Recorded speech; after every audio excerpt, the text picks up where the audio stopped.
Welcome to பிள்ளை கவி YouTube channel. இன்று நாம் பார்க்க போகும் கதை காட்டு யானையும் குறும்பு சிறுவர்களும். ஒரு பெரிய காட்டிற்கு பெரியான் வனம் என்று பெயர் உள்ளது. அந்த காட்டில் பழமையான பெரிய மரங்கள், அழகான நீரூற்றுகள், பல விலங்குகள் இருந்தன. அதில் எல்லோருக்கும் பிடித்தது யானை ராஜா. ராஜா பெரிய யானை, பெரிய தந்தம், பெரிய காதுகள், மெல்லிய நேர்த்தியான தோல். அது மிகவும் புத்திசாலியும் நல்ல மனசும் உடையது கூட. ஆனால் அதை பார்த்தால் எல்லோருக்கும் பயம்தான். அந்த ஊரில் நிரஞ்சன் மற்றும் விஸ்வா எனும் சிறுவர்கள் இருந்தார்கள். அவர்கள் ரொம்ப குறும்புக்காரங்க. எப்பவும் புதுசு புதுசா தெரியாத இடங்களுக்கு போய் விளையாடணும்னு நினைப்பாங்க. ஒரு நாள் நிரஞ்சன், டே விஸ்வா, நம்ம பெரியான்வனம் போய் ஜாலியாக சுற்றலாமா? விஸ்வா, ஆமாம், ஆனால் அங்கே யானை ராஜா இருக்காமே, அதை நம்மளை பார்த்தா என்ன ஆகும்? நிரஞ்சன், அதெல்லாம் ஒன்றும் ஆகாது, நம்ம அமைதியாக போய் வேறு விலங்குகளை பார்த்து விளையாடலாம். விஸ்வா மகிழ்ச்சியுடன், சூப்பர், சரி, மாலை வேலைக்கு அங்கே யாருக்கும் தெரியாமல் நம்ம போயிடலாம். காட்டில் நிரஞ்சனும் விஸ்வாவும் மலர்ச்சோலை, பெரிய மரங்கள், நீரூற்றுகளோடு பேரழகான பெரியான் வனம் உள்ளே வந்துட்டாங்க. அங்கு மயில், மஞ்சள் நிற குருவி, நீல நிறத்து பட்டாம்பூச்சி என்று எல்லாம் அழகா பறந்து குதித்து கிடந்தன.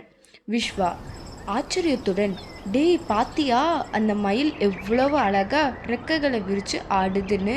நிரஞ்சன், ஆமாம், அதை நம்ம வாழ்க்கையில் ஒரு தடவை தான் பார்க்க முடியும். அவங்க இப்படி குதூகலமாக சுற்றிக்கிட்டு போனாங்க.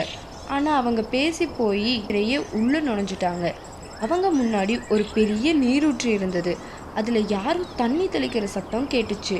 டேய், யாரும் இங்கே இருக்காங்க, நம்ம போயிடலாமா? நிரஞ்சன், சும்மா இருடா, சத்தம் இல்லாமல் இருப்போம்.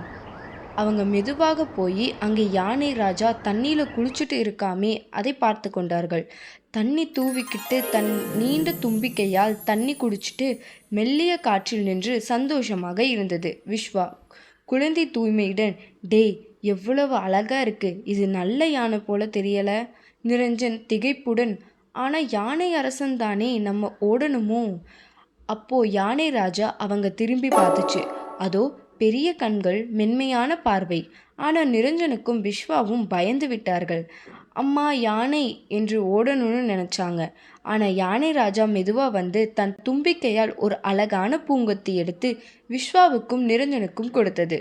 விஸ்வா ஆச்சரியத்துடன், டேய், இது நல்ல யானைதான், ஆனால் நம்ம தோழனா?